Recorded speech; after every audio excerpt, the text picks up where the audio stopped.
Bismillahirrahmanirrahim. Assalamu alaikum. Poetry 1, course code 403, lecture 16. In the earlier lecture we discussed the Puritan age, because we are going to talk about John Milton, and Milton's age is the Puritan age. He falls into that, and we discussed some of the important factors that gave rise to certain characteristic features of the age. We discussed the political background of the age.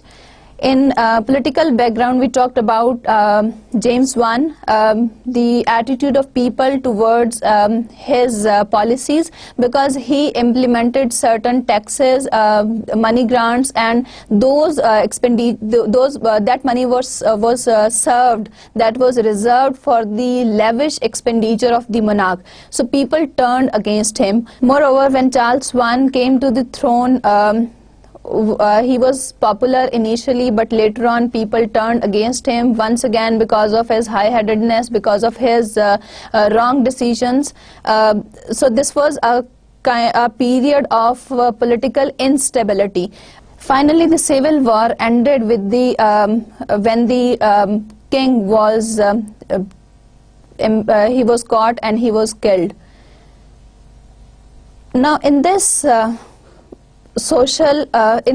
political background, there were certain characteristic features of the social life also. These, in the social life, the horse racing, there were certain other leisure activities were also there, like the theatrical performance. These all were banned by the Puritans. They have been seen as because of the political instability, there were certain restrictions on the people also. So it apparently seemed to be a very narrow-minded movement. Then the general perception of literature, the development of different genres was different, but overall there was a kind of transition from the imaginative freedom of the Elizabethan writers to a more reserved, to an artificial sobriety, to the melancholic philosophy. So this tradition basically resulted in the change in the perception of literature.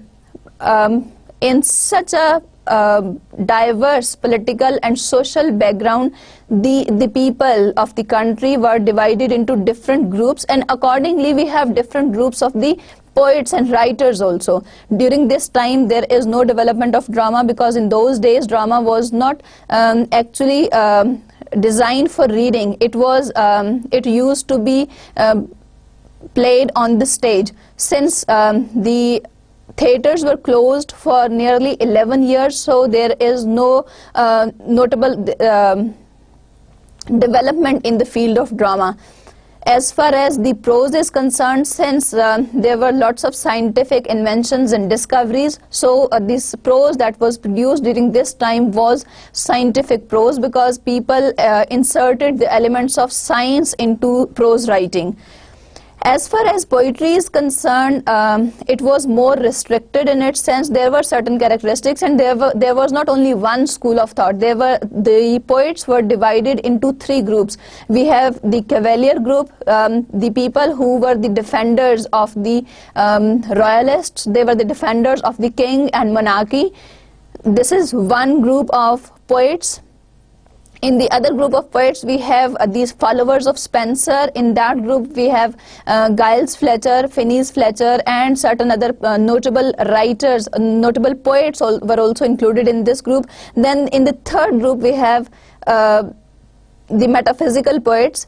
John Donne was the leader of the metaphysical poets. He is the most representative of all the metaphysical poets. Metaphysical poets, they were known as metaphysical because they used far-fetched ideas, metaphors, and similes in their poetry.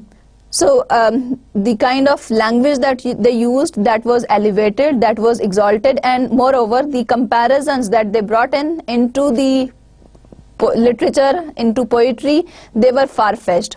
वो इस तरह के comparisons उसमें use करते थे कि उसको आम इंसान के लिए पढ़ना बहुत मुश्किल से उसको समझना पड़ता था कि वाकई में क्या इन दो चीज़ों में सिमिलैरिटी है. Because when we use simile और मेटाफर, तो सिमिली या मेटाफर में जो है वो एक अपेरेंट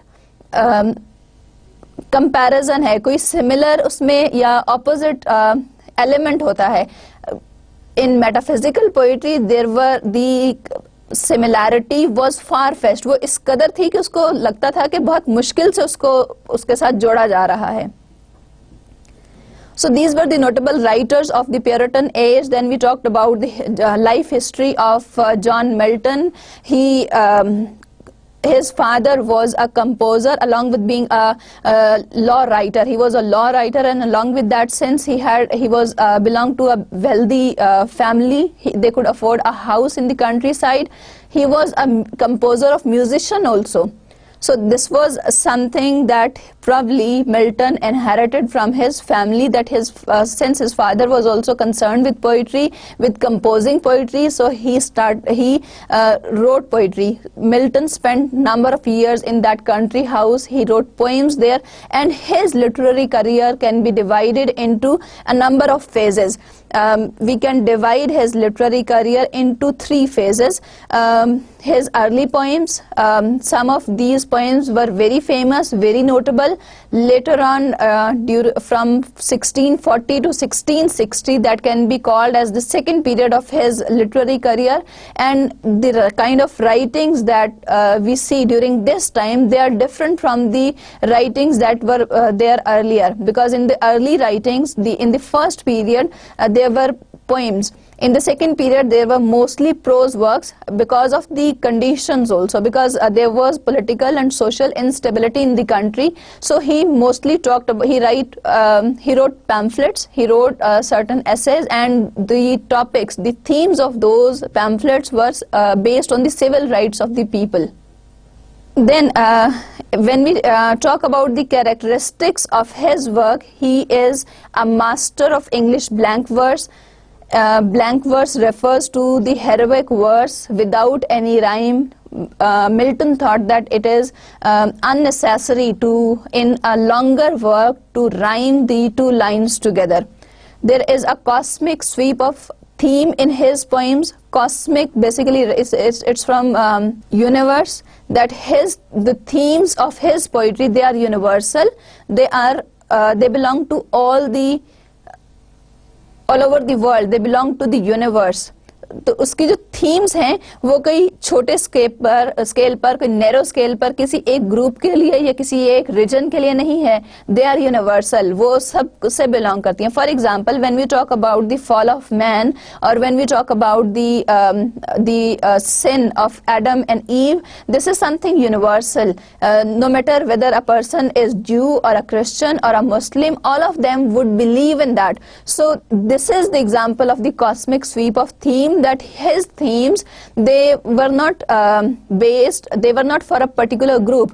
वो एक particular group के लिए नहीं थी, वो एक particular region के लिए नहीं थी, वो universal थी. So there was a sweep of theme कि वो उसने एक revolution लाया था, and that revolution was the introduction of the themes that were universal. Then sublimity of execution, वो जो execution is the way you do something. तो उसका जो स्टाइल था जिसमें the way he was writing about all these things, it was sublime, it was extraordinary, exalted था. बहुत एक हाई पेडेस्टल पर उसने उसको हाई पेडेस्टल पे रख के उसको लिखा था. It was not something ordinary. उसकी he had done it in a very serious, very sublime manner.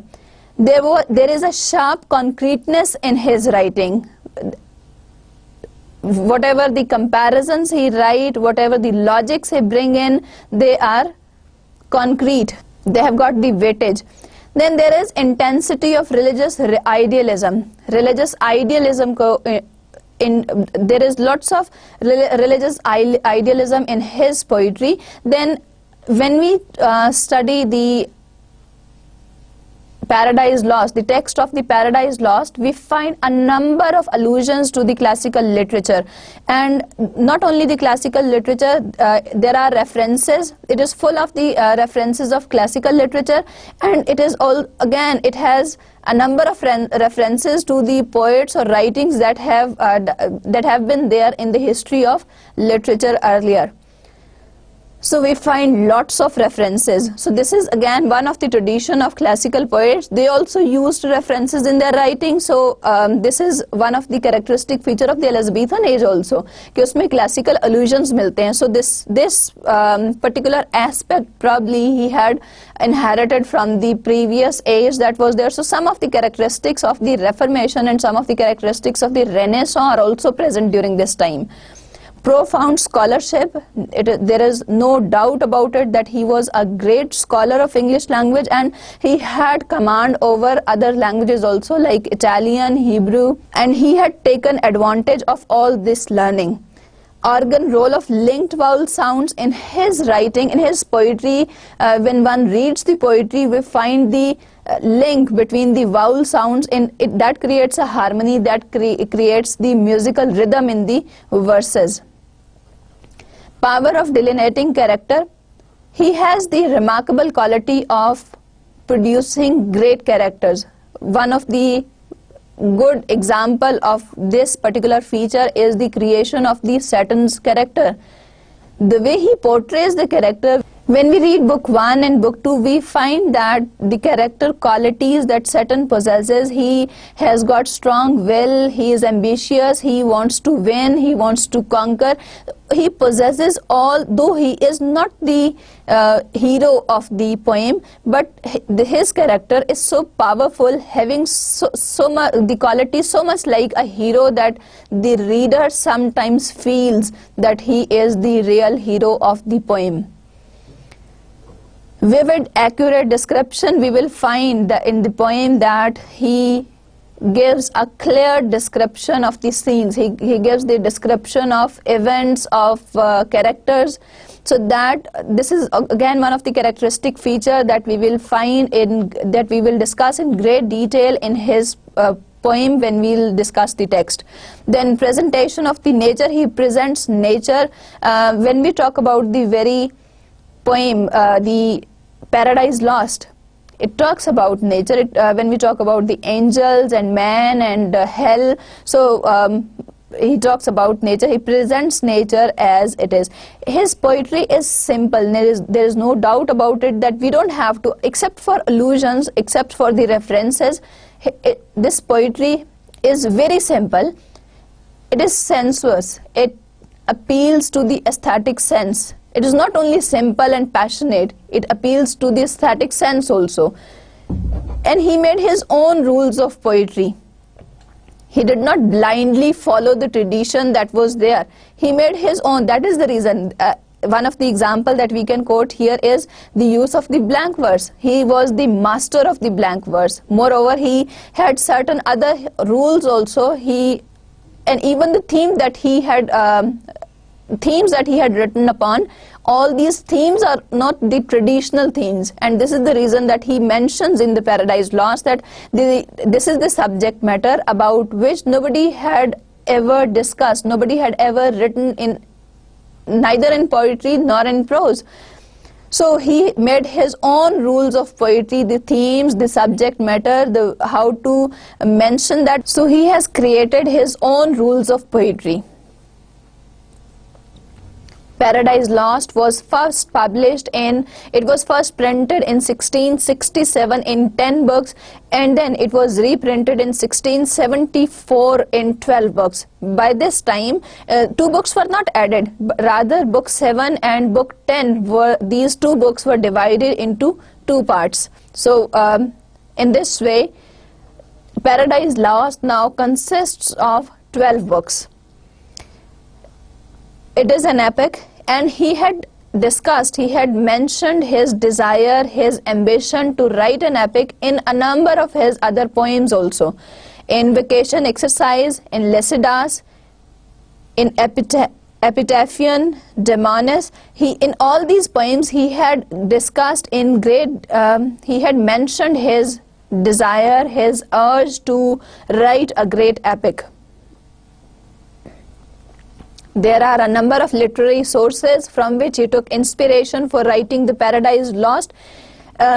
First of all, he took inspiration from the scriptures, from these scriptural writings, from the Talmudic writings, and moreover he took inspiration not only from scriptures, from the Bible and the Genesis, he took inspiration from the classical works also, from the classical works like the Iliad, the Odyssey and the Aeneid. So he took help from all these classical works as well. Then another source of his inspiration for writing the Paradise Lost could be Saint Augustine's Civitas Deis, and then Claudian's De Rapto Proserpine. So this is again one of the source for Paradise Lost. Then Wendel's Lucifer, Cadman, Shakespeare. So the works of all these people, Marlowe, Giles Fletcher, Phineas Fletcher, the works of all these people gave him inspiration. These could be the literary sources for writing the Paradise Lost. And not only these, there can be some other,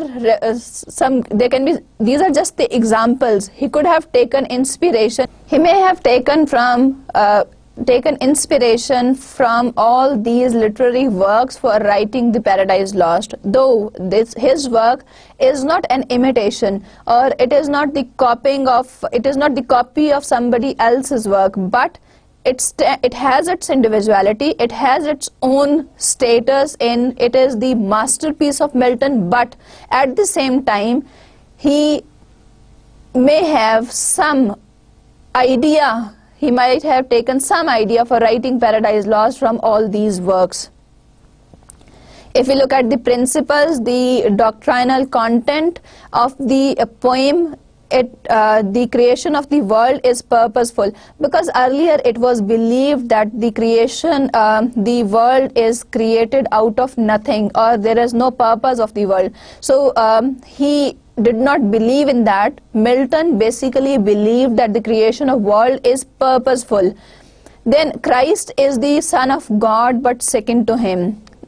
As we discussed earlier also, that in Christianity, Christ is considered to be, they believe in Christianity, there is a belief in trilogy. They believe that God's Son, Christ, and the Holy Oil, they believe in this trilogy. So what is the second principle? The second basic principle, that Christ is the Son of God and next to him in importance, because God is the one who has got the supreme power, but second, the next to him in power, in status, is Christ, who is the Son of God. Then absolute freedom and human will. This is another principle that he has used in the Paradise Lost, and it is the epitome and the belief, there is a belief in the Reformed Catholicism.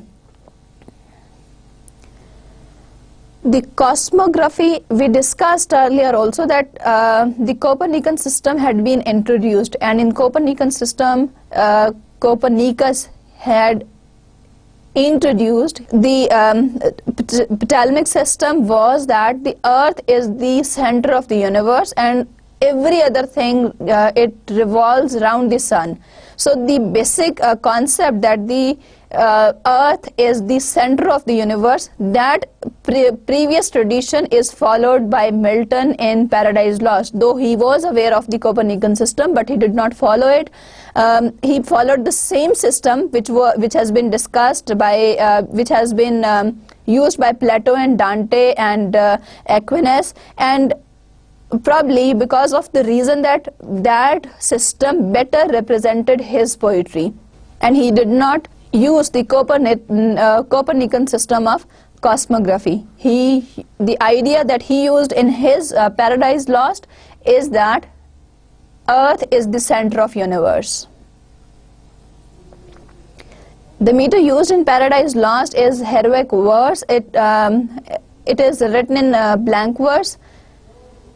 Each line consists of 10 syllables. There is a particular meter, but the lines do not rhyme together, since for Milton it did not carry much importance in longer works to rhyme the lines together.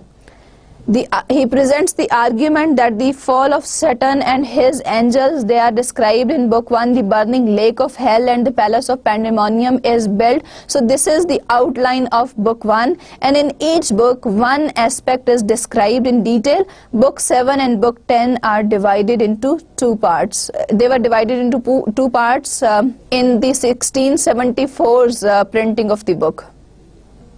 Now first we will have the argument. We will discuss that how he begins before actually starting off with the poem.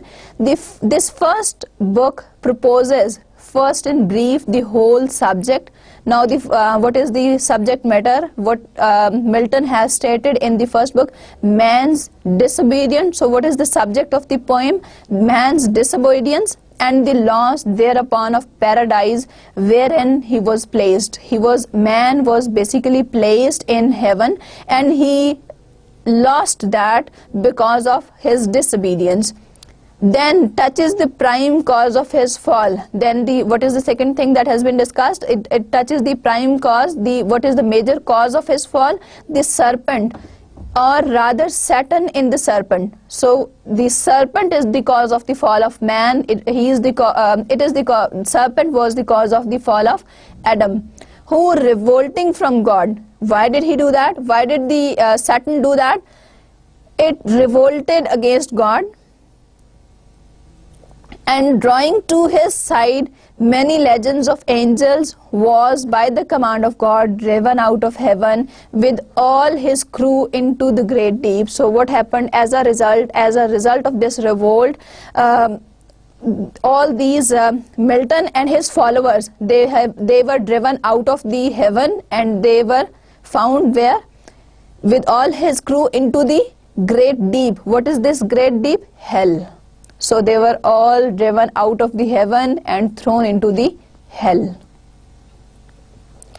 Then he says, which action passed over the poem hastes into the midst of things. So all these things, they have happened earlier. And he himself states that the poem hastes in midst of things. So this is one of the epic conventions, as we discussed in the discussion of the Spenser's text also, that when an epic is a poem that begins in the middle of things, उसमें बिल्कुल start से हर चीज़ नहीं होती है, वो दरमियान में कहीं से शुरू होती है, और वो जो चीज़ पहले, वो जो एक्शंस, जो इंसिडेंट्स पहले गुजर चुके होते हैं, उनको फ्लैशबैक के थ्रू बाद में बताया जाता है. So we come to know about the creation of the hell and earth also in book 7.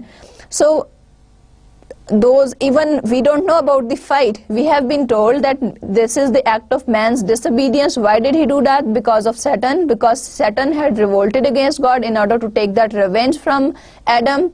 It entered.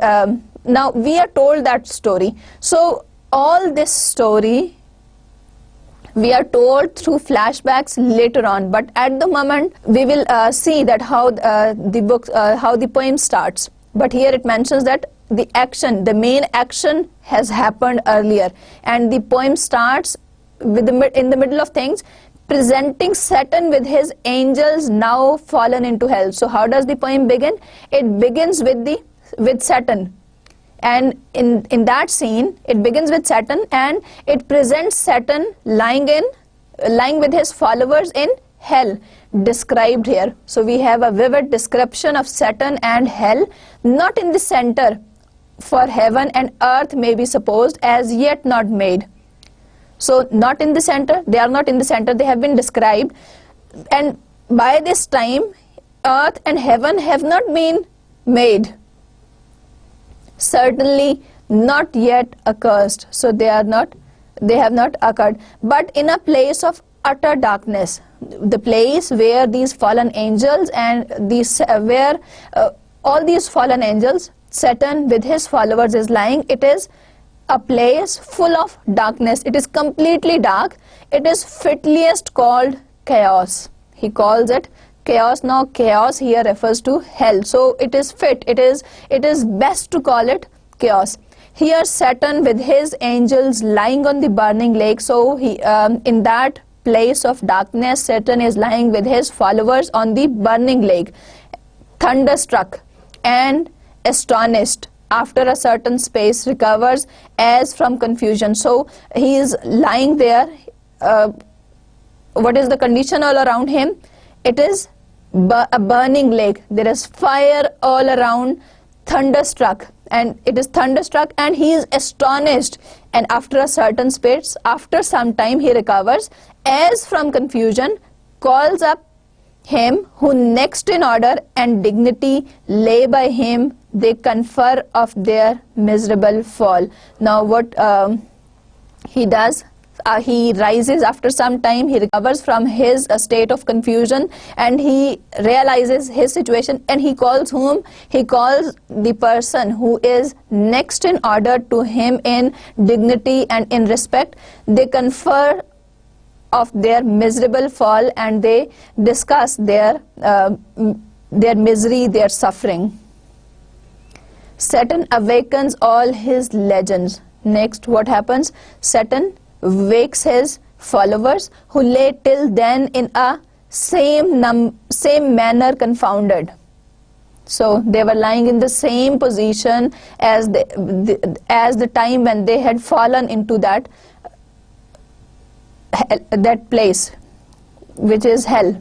They rise, their numbers, array of battle, their chief leaders named according to the idols known afterwards in Canaan and the countries adjoining.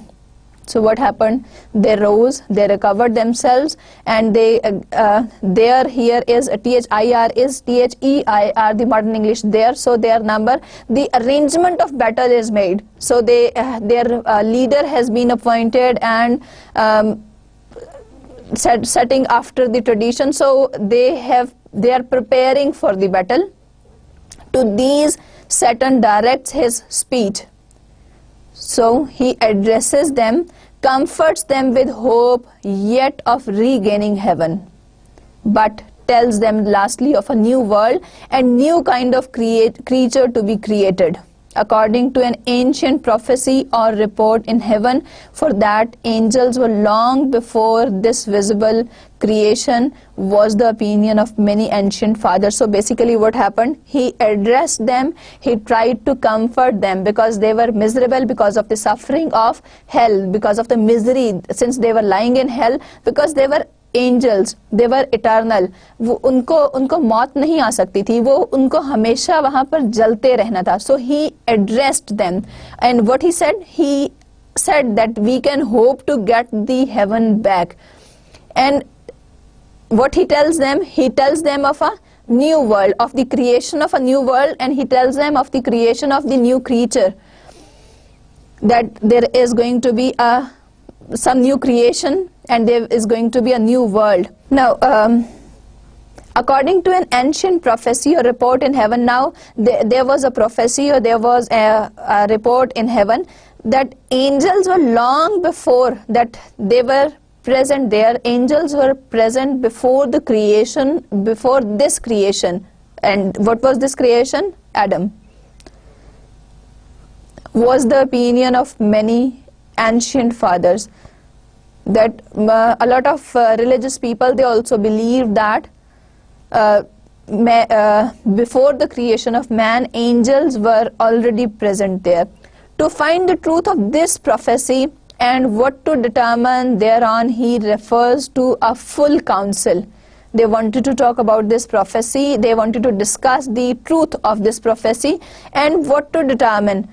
Thereupon he refers to a full council. They discuss things, they discuss the incidents, what his associates thence attempt, and they started attempting to find out. His followers, his companions, they tried to find out that Pandemonium, the palace of Saturn, rises. So towards the end of book 1, Pandemonium is built, and this is the name that Milton has invented for the palace where Saturn would live. The palace of Saturn rises, suddenly built out of the deep. The infernal peers there sit in council. They sit there in order to have meetings, in order to discuss the things, how to start the war and how to prepare for that. They wanted to discuss all these situations. So they built the palace of Pandemonium, and pandemonium is literally, the word means all the demons, all the devils. So Saturn with his followers, this was the living, pandemonium was the living place for Saturn and his followers. So this was the argument in which Milton has very clearly described the whole situation, that how does the book open and what happens after that, what is the state of the fallen angels, and how does Saturn try to console them, try to comfort them, and they finally get ready for the battle, and they build the palace of pandemonium towards the end of book 1, that we will see when we will analyze the text. So after the argument, we formally begin with the text. So this is the first line of man's first disobedience and the fruit of that forbidden tree, whose mortal taste brought death into the world, and all our woe with loss of Eden, till one greater man restore us and regain the blissful seat. Now, of man's, the very first words are very meaningful, of man's first disobedience. So he introduces the theme, the subject matter of his poem right at the beginning, and the fruit of that forbidden tree, the tree that man was restrained from eating the fruit of that tree, whose mortal taste, mortal is fatal, that the taste of that fruit was mortal, that it was fatal, it brought death into the world, that they would die after that, and all our woe, that it was the cause of all suffering, all the misery, with loss of Eden. Eden here refers to the paradise, that because of eating, since that was the act of disobedience on the part of man, so man lost paradise by eating, by doing that act of disobedience to God. Man, Adam tasted the fruit of that forbidden tree and received death and all misery and suffering of this world, and lost finally, what the most important thing, and lost Eden also, lost paradise, till one greater man. Now here one greater man refers to the Christ, restore us and regain the blissful seat. Blissful seat again is a reference to paradise, is again a reference to heaven. So till one greater man restore us, that Christ, one greater man is a reference to Christ, that Christ came and he took all that sin on himself and he was crucified, and because of that, since he paid for the sins of Adam and Eve, so it was possible, so man would get that seat back, so would enter heaven again. So paradise, man was able to enter paradise once again. So it discusses the theme, the subject matter right at the beginning. And if we look at the first two lines, there is alliteration in that. First and fruit and forbidden, these sounds are starting with F. Now F is a fricative sound. So Milton uses alliteration in the at the right at the beginning of the poem. He repeats the f sound, the f fricative sound in the first two lines. Sing heavenly muse, that on the secret top of Oreb or of Sinai didst inspire that shepherd who first taught the chosen seed in the beginning how the heavens and earth rose out of chaos, or if Sion Hill. Now he is invoking the muse, and it is unconventional that usually in those times the tradition was to invoke the one of the 9 muses. He is not invoking in the name of any of those 9 muses. he says, sing heavenly muse. He is invoking the Holy Spirit. He is invoking in the name of God, that on the secret top of Oreb and Sinai. Now, Oreb and Sinai are these are the two names of the mountain tops where Moses received the law and its spur on these two mountains. So that is why it is known as secret top, that since it was secret because the ordinary people were not allowed to go on to the top of those mountains, and Moses used to go there in order to get the laws, the rules for the people. So didst inspire, so he's the poet says that, inspire me, O heavenly muse, inspire me the way Oreb and Sinai, these inspired muses, that shepherd. Now that shepherd refers to Moses, who first taught the chosen seed. Chosen seed refers to the ancient Jews. So who taught the ancient Jews, the people of the Israel, in the beginning, how the heaven and earth. So it was Moses first who taught the people of the Israelis that how was the earth and heaven created, rose out of chaos, that how heaven and earth was created out of nothing.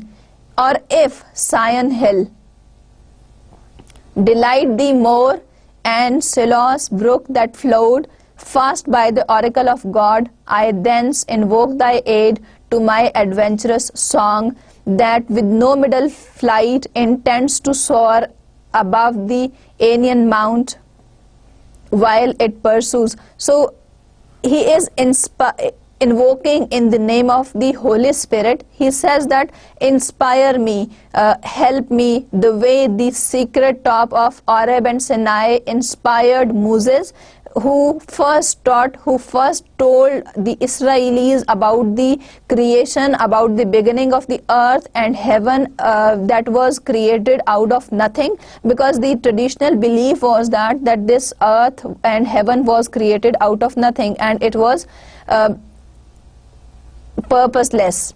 Or if Sion Hill, delight thee more, that if that hill makes you happier, and Silas brook that flowed, and that stream that flowed fast by the oracle of God, that and the stream that flowed by the oracle of God, by the house of God, I thence invoke thy aid. I ask for your help. I invoke in the name of your help to my adventurous song. He calls it adventurous song because here it is reference to the lines of Virgil's Aeneid and Homer's Odyssey. Also there are similarities in these. He says that this is adventurous song because this is something that nobody has ever attempted, that with no middle flight intends to soar. So it is going to be go as high as it is going to go high above the Aenean Mount, because since that mountain is a very sacred mountain. He says that my adventurous song is sacred than that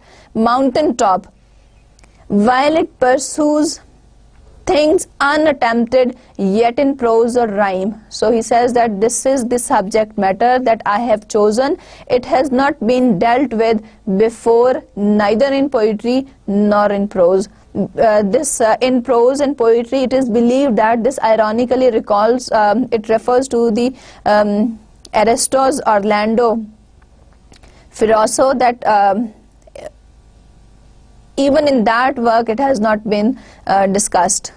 So he clearly states that I am going to undertake the subject that has not been discussed in any form, neither in poetry nor in prose. So for this is the reason he calls it adventurous. Why adventurous? Because when you go on adventure, that means you have not done that thing before. आप उसको पहली बार करने जा रहे हो. And chiefly thou, O Spirit, and he says that specially the Spirit that dost prefer before all temples the upright heart and pure. So he says that, O Spirit, I invoke specially in your name, who come and help me, that prefers to live in the pure and innocent hearts instead of temples and churches. Instruct me, teach me, for thou knowest, you know all. Thou from the first wast present, and with mighty wings outspread. That you are the one. He says that you are the one who was always present. You are the first one who was present. So you know everything. You were present there, and you are all powerful. So basically, with this presence and with showing that with mighty wings overspread, it shows the omnipotence, omnipresence of God, of the Holy Spirit.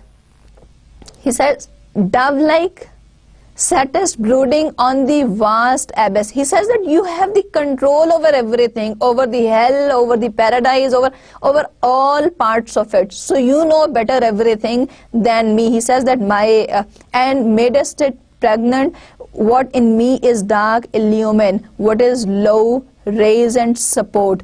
He says that, and you are the one who would fill this hell, who will make it filled with. Now, what will this hell be filled with? It will be filled by the sinners, by the people who will commit such evil deeds, like Satan has rebelled. So his ultimate destiny is hell.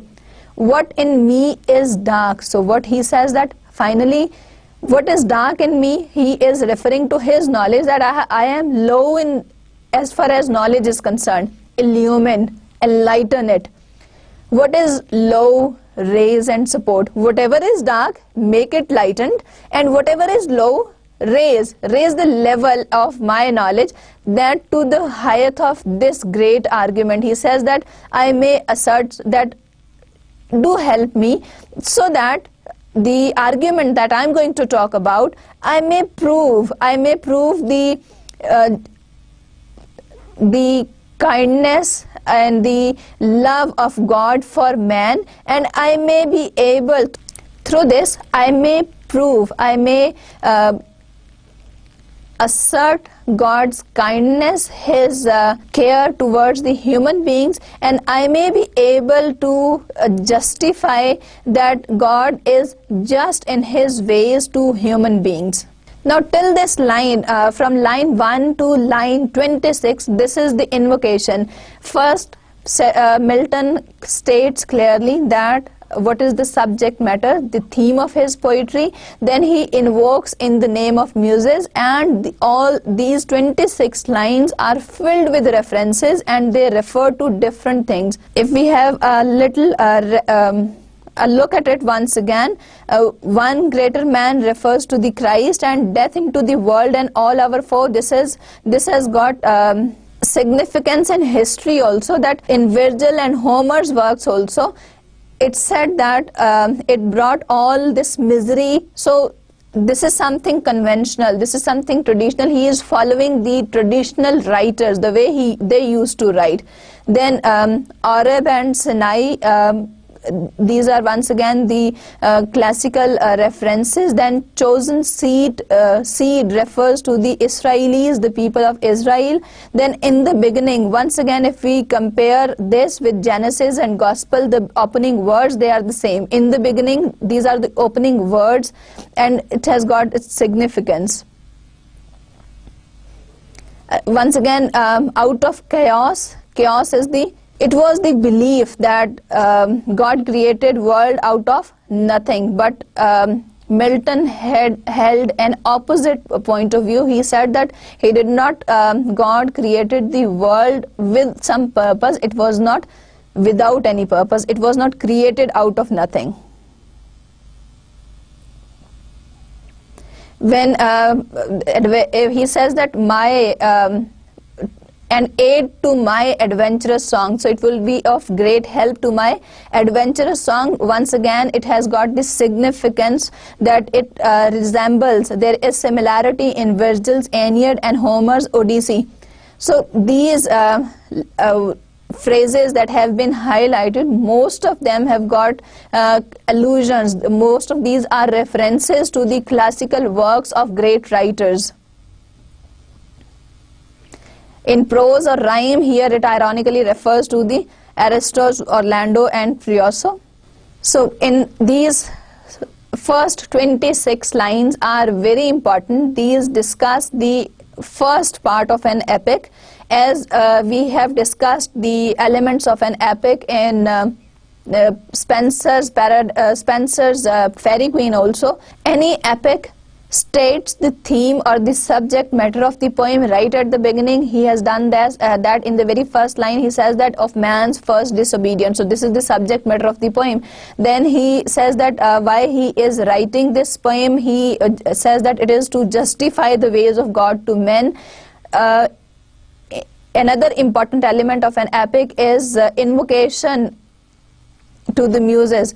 Now, this is not a traditional epic, since there, as we discussed the characteristic features of his poetry, that there is a cosmic sweep of theme. So he did not invoke in the name of the 9 muses, one of the 9 muses, or out of those muses, he invoked in the name of the Holy Spirit. So this is something unconventional, this is something untraditional, and this proves the universality of theme in his poem Paradise Lost.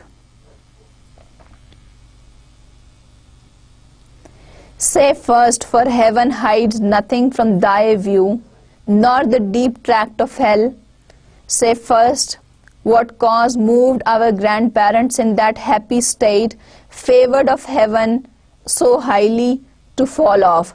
He discusses, first of all, when say first can be compared with Homer's invocation to the muse in the Iliad. He says that what is the reason, that what caused our ancestors to our grandfathers, he's talking about Adam and Eve, that they were placed in a very happy state. They were living in paradise, and they could, they were favored. They were favored that they had the control of that world. What caused them to fall off from that highest seat?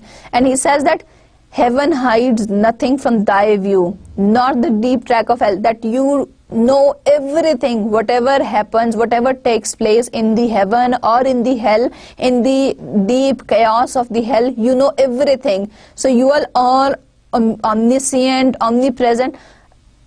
You are present everywhere. You have all knowledge. You know about everything. So he says that say first, that guide me so that I could tell that what is the cause that made our ancestors who were living in that happy state, who were living in the paradise at such a high place, what caused them to fall off from that high seat, from their creator, and transgress his will. So transgress is to deviate. For one restrained, lords of the world beside. So he says that it was only one thing that they were restricted not to do. Otherwise, they were the lords of the world. They could do anything that they liked.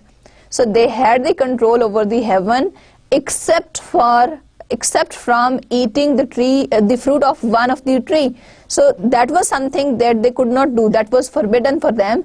What made them do that? They violated these instructions, and they fell from that highest seat. They fell from heaven.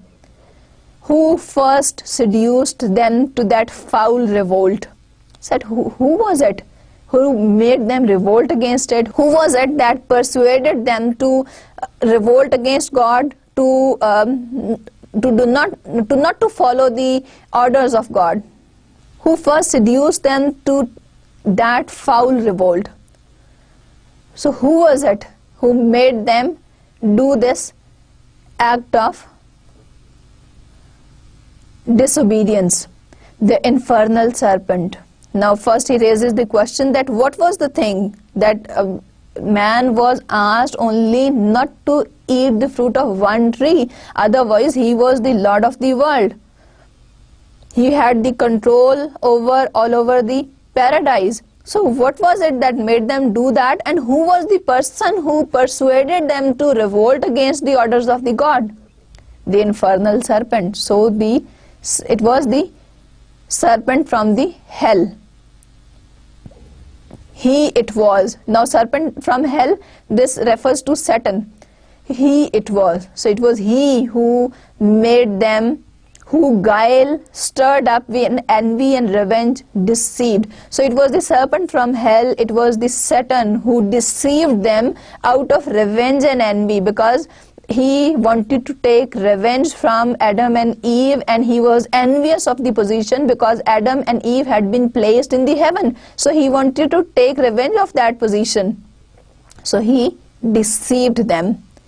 The mother of mankind. He deceived whom? The mother of mankind. Mother here refers to Eve. So he deceived Eve.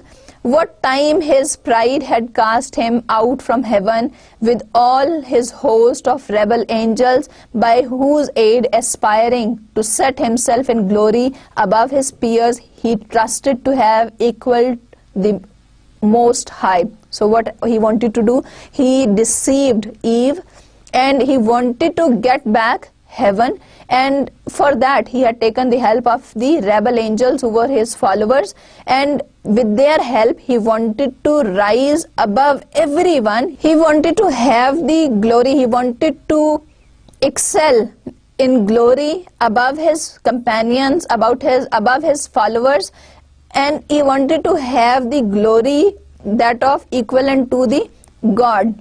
So that was the reason that he did all this, in order to take revenge, in order to attain that glory equivalent to God. He did all this. If he is opposed and with ambitious aim against the throne and monarchy of God, raised impious war in heaven and battle proud, with vain attempt him the almighty power hurled headlong flaming from the ethereal sky. So what happened? What was the result? If he opposed, if he did not follow with ambitious aim, he had that aim in the mind that he is going to have the power equivalent to that of the power of God with the help of his followers. So he had revolted against that, and he had started a battle. He had started a war in heaven, and it was useless. What did the Almighty do? The Almighty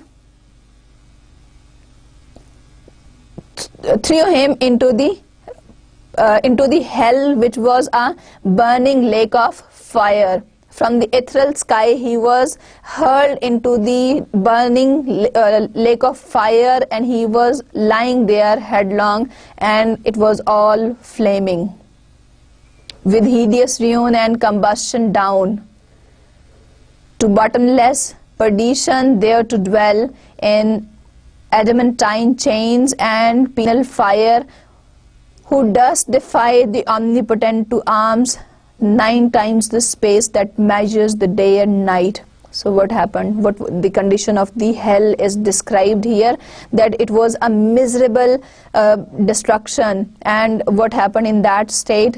To bottomless perdition, there to dwell. It was the hell, the burning lake of fire of hell was bottomless, and he was supposed to live there forever, and he was in unbreakable chains and in penal fire.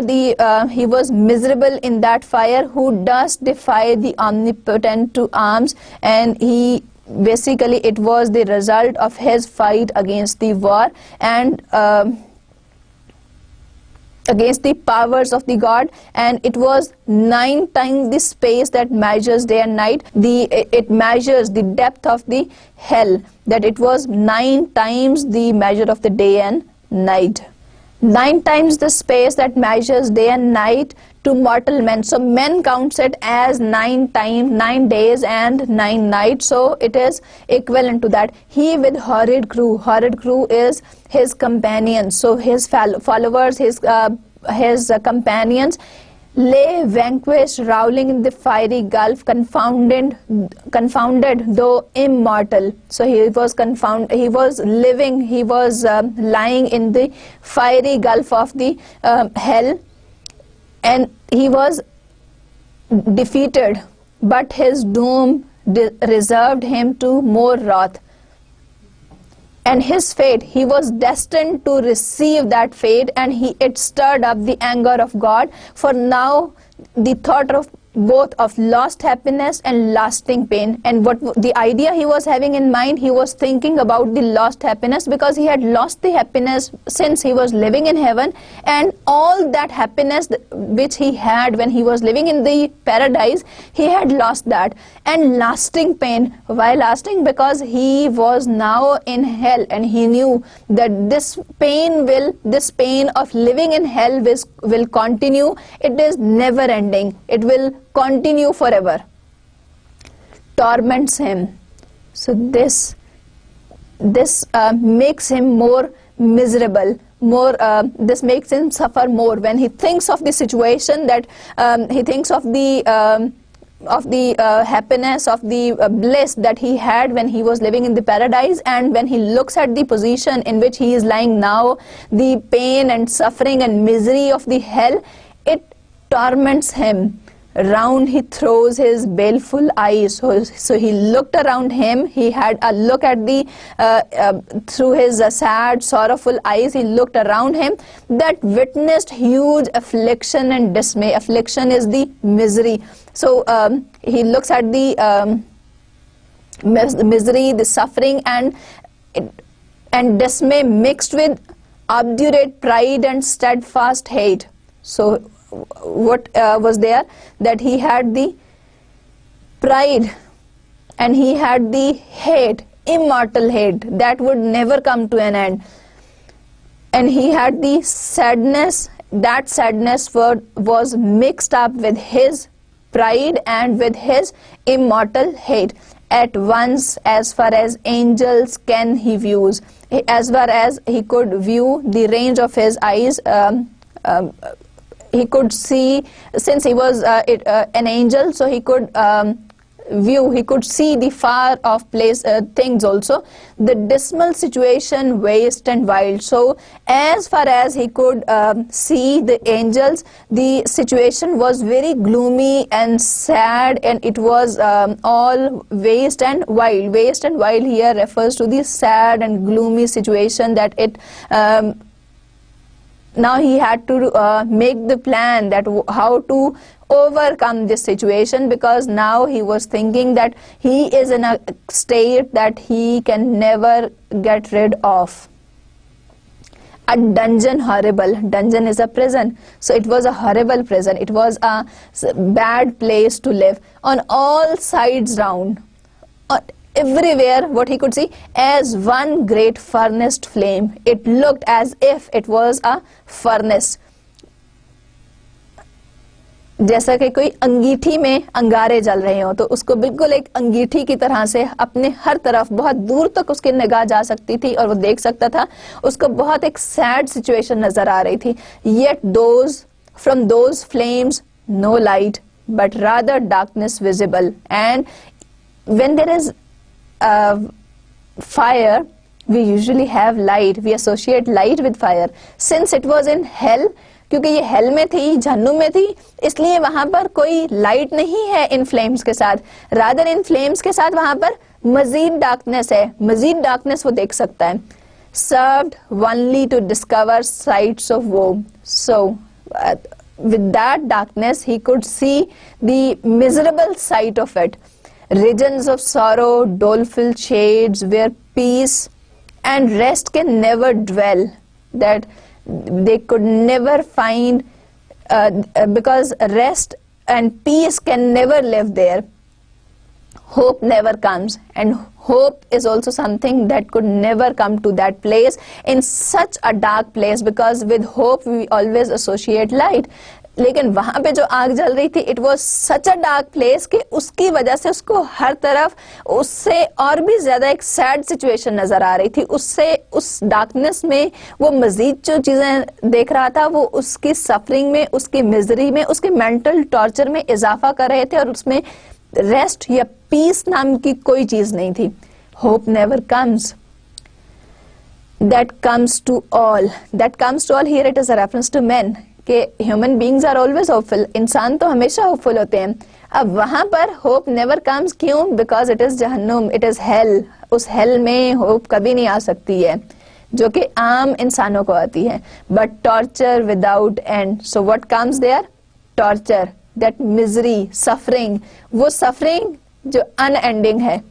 Still urges and a fiery deluge fed with ever burning sulfur unconsumed, such place eternal justice had prepared. So this was prepared for them, and it was what type of a place it was? It was full of fire, it was a fiery place, and it was ever burning, हमेशा जलती रहेगी, जैसा कि उसमें कोई sulphur की ना खत्म होने वाली सप्लाई जो है उसको फराहम कर दी गई, as if it had some supply of sulphur which is unlimited, which is unextinguishable. This was the place that eternal justice had prepared for the fallen angels, for those rebellious. So for whom it was prepared? It was prepared for the rebels, people who would revolt against the commandments of God. So since Satan and his followers, they rebelled against God, so their destiny was to lie in hell forever. Here their prison ordained in utter darkness, and their portion set as for removed from God and light of heaven, as from the center thrice to the utmost pole. Oh, how unlike the place from whence they fell. So here he is making a comparison of the place also, that it is such a different place. It is just the opposite of the place from where they have fallen, because they had fallen from heaven. Now heaven and hell, these two are the complete opposites. They are exactly opposite of each other, as we have the day and night.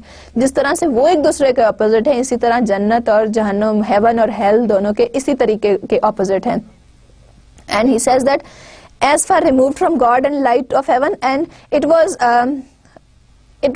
removed from light. There was no light of heaven. It was removed from God, from the kindness, from the care of God, as that from the universe from the center of the universe to the North Pole. That was the distance between heaven and hell. So here he sets the proportion that it was thrice the distance between the center of the earth to the North Pole. That was the distance between heaven and between heaven and hell. Here the light of God and light of heaven refers to heaven. So it measures the distance between heaven and hell, that it was thrice from the center of universe to the northern pole. So he says that, oh, how unlike the place. It is very different, very opposite the place that they had fallen from, because earlier Satan had lived. This is Satan.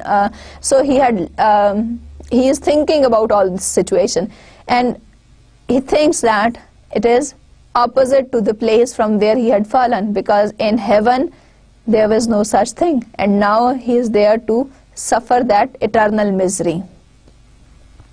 There the companions of his fall, overwhelmed with floods and whirlwinds of tempestuous fire. So in that place, in that fire, lake of fire, his followers, his companions who have fallen with him, overwhelming with the flood and the whirlwind of fire. So they are suffering from that fire. He soon discerns, and weltering by his side, one next himself in power and next in crime, long after known in Palestine and named. So he says that named Beelzebub. So he looks around him. He soon discovers that the one lying next to him in power and next to him in commandments and order is Beelzebub, who is known as the god in Palestine. So he starts addressing him, and after this, today we will discuss only line 1 to 80 of the Paradise Lost, and in the next lecture we will continue from line 81, and we will see that it will follow Satan's first speech, because so far the description that we had, this is the thinking of Satan, that he is thinking about the scene, that whatever is around him, he is looking at the situation and he is making sort of comparison with the situation that they were earlier in. He is making a sort of comparison of heaven and hell, और उसके जो differences थे और उसकी जो ideas हैं वो उसको compare कर रहा है. And after this we'll start with the speeches of Satan, because he will address his followers, and these speeches of Satan are the best speeches. They are excellent speeches. They are uncomparable. If we look at them from the point of view of analysis, we will find that he has got the heroic qualities in his speeches.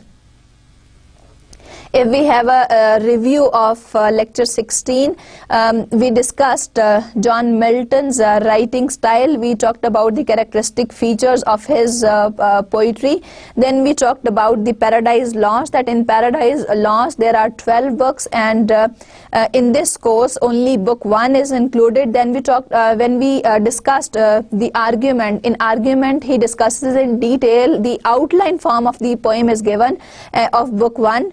And then from lines 1 to 80, we saw that there was the mentioning of the subject matter of the poem was mentioned, that it is the act of the writer, the poet is going to talk about the act of first disobedience of man, and later on the poet invokes in the name of the Holy Spirit, and he seeks his help for undertaking this great task. He says that this is the subject nobody has ever taken in prose or in neither in prose nor in poetry. So he invokes in the name of the Holy Spirit. Finally, towards the end of the invocation, he mentions the theme of the poem, that he wants to justify the ways of God to men. He says that he wants to prove that man is careful, he is considerate, he is all omnipotent and omnipresent, but still he is caring for human beings. He is not unjust. Then the description of the fallen angels was followed after the invocation. We saw that so far the scene of hell is described and Satan is thinking, and towards the end of these lines till line 80, he is thinking about the situation, the blissful seed that he is making a kind of comparison when they were living in heaven and now when they are in hell. These are two extremely opposite places to live in. In the next lecture, we shall begin from line 81 onwards, that contains one of the finest speeches uttered by Satan. Some critics also believe that it is not Satan, it is Milton in the guise of Satan. So we will have a detailed analysis of these speeches in the next lecture. Allah Hafiz.